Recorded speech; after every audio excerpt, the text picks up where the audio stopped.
that book. And that book was a seminal work. It was a very, very important work because it exposed the inner machinations of Aquino's world. Yes, it did. And, of course, that dovetails with you. Connection to all this that's happened where I live. Yeah. And, again, that's a very important element that may be attendant to some of the stuff that's going on now. Now, I interviewed you and Jim Rothstein about, I think it was a year ago, approximately a year ago, when you folks had appeared on Marty Stacy's program in Omaha. Marty was fired a couple of days later, and you found a blow-up doll on your porch. Right. Let's talk a little bit about that, and then what I want to do is I want to move into this thing that happened at the beginning of this year with the Jeff Gannon thing. Okay. When Marty Stacy interviewed me, it was maybe the fifth interview over a period of 5 years. He would interview me for an update of Johnny's story every year. Yeah. The only thing that was different about this particular one, Jim Rothstein I had become acquainted with, so he was on with me. Mm-hmm. And Jim and I decided ahead of time to release some new information that we had received that had not ever been out before. So we did that.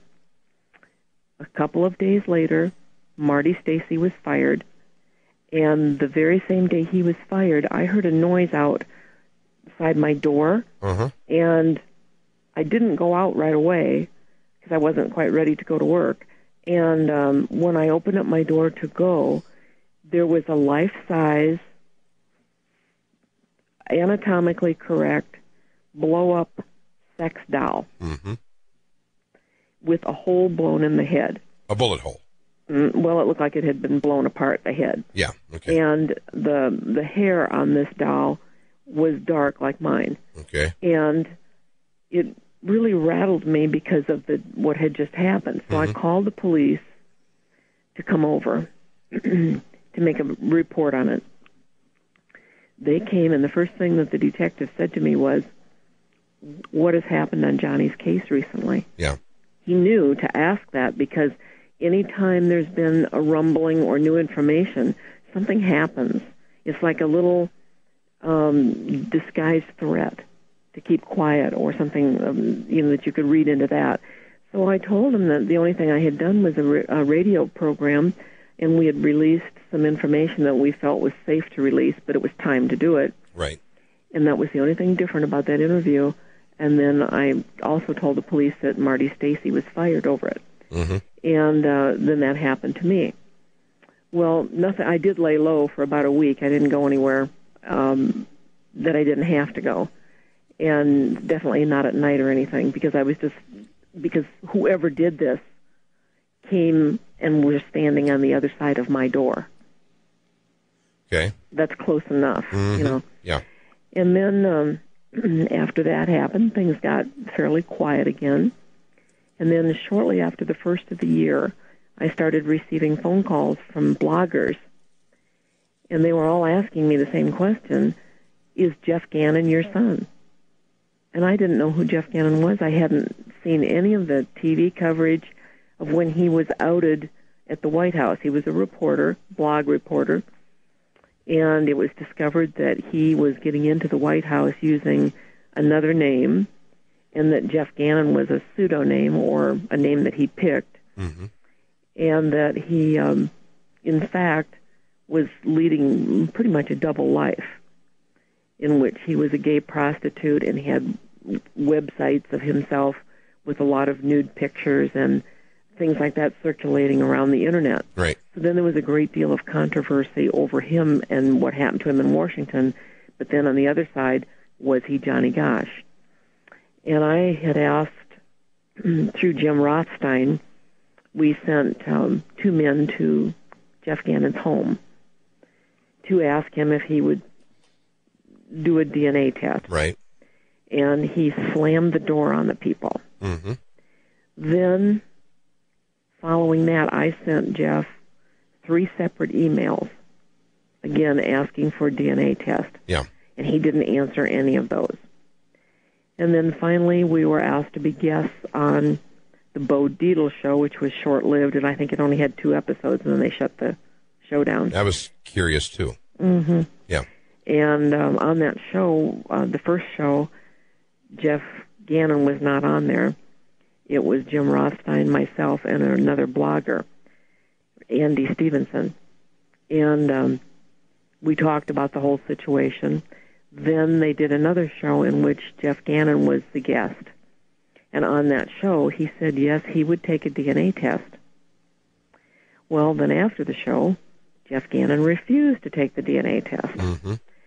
Then he emailed me later after we were both contacted by the National Enquirer. Mm-hmm.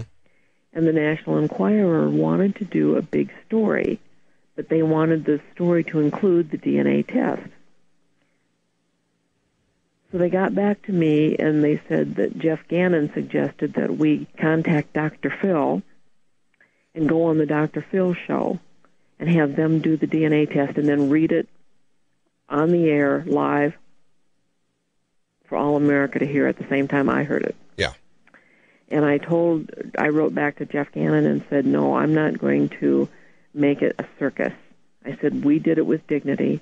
We sent men quietly to your home to visit with you about a DNA test to be done privately. I wrote to you and said we would do it discreetly. And now you want to go on television and do a big circus. rah-rah. Yeah, big circus. So I said no. Then after that, a Waterloo, Iowa TV station had done a series on Johnny's story. Mm-hmm. And as part of the series, they went to Washington, D.C. to interview Jeff. During the interview, Dave Roberts, who is the reporter, said to Jeff Gannon, how can you possibly deny this woman the knowledge of whether you are or are not her son? Good question. He said, how can you do this to her? He said, you look so much like Johnny. You have so many of the features, the family features. Of course many people think you're her son. Mm-hmm. And all this time, all I had ever said was, I don't know. Yeah. He does look like he could be, but a DNA test is all that would tell. So at that point, Jeff Gannon told the reporter, yes, I'll take the DNA. The reporter called me and told me what the conditions were. And here they are. That I would pay for the DNA, which I intended to anyway. Yeah. And then when the report came back, only Jeff Gannon and I would be allowed to read it. Mm-hmm. And then it would have to be destroyed. So no one would ever read it again. Okay. And I agreed to all of that. And once again, for the fourth time, he declined. Jeff Gannon refused. Now, wasn't in all of that that carrying on? Did not Warren Buffett step up to the plate and offer to do the DNA test? Who was it? It was through Bo Dietl, who did the show, the TV show. He was a good friend of Warren Buffett's, and there was some kind of an arrangement that was going to be made that Bo Dietl, he said live on the air, that he said, well, Jeff, he said, we'll get a little DNA from you, then we'll go to Iowa, and we'll get Noreen's, and I'll do this test myself. Mm-hmm. But it was Warren Buffett that was backing him. Yeah, isn't that interesting? Because Mm-hmm. Warren Buffett figures into this story with the Omaha Franklin cover-up deal, too, as well. Well, his name has been mentioned by quite a few, and I think it may have been mentioned even in the Franklin cover-up. It was. DeCamp, Mm-hmm. it was in there. Right. Hey, so you see, all this has happened. All right, well, Noreen, hold that thought right there. Okay. We're going to take this break. Can I hold you over a little bit into the next hour? Yes, that's fine. Okay, because the next one is a short segment, but Mm-hmm. I got some other things I want to cover because I think this kind of lays the groundwork for why you're being targeted this way. Okay? Noreen, going back to this Jeff Gannon story again, when we were talking about Warren Buffett and things like that, it's really interesting that so many things have occurred around this. I want to touch on all the other little oddities of this whole thing because not only did we have this rumor surface that Jeff Gannon, a.k.a. J.D. Guckert, may in fact be Johnny Gosch, the interesting thing is that there was also two other strange things that occurred, and that was shortly after the revelation that surfaced in January about reporter Jeff Gannon. Hunter S. Thompson commits suicide. Now, I had Rusty Nelson on the program. For the folks who do not know who Rusty Nelson is, Rusty was the photographer for Larry King and was involved in the Omaha, Nebraska Franklin cover-up scandal. And, Rusty talked quite a bit about, the different elements of this. Hunter Thompson is also a name that comes up in in DeCamp's book, The Franklin Cover-Up. And he commits suicide under what I understand were some very strange circumstances. And despite the official ruling of suicide, some people are maintaining that it was actually murder. Hunter Thompson supposedly or allegedly participated in the ritual murder of a young boy who, what was his name, Paul Bonacci, accompanied to Bohemian Grove in California during the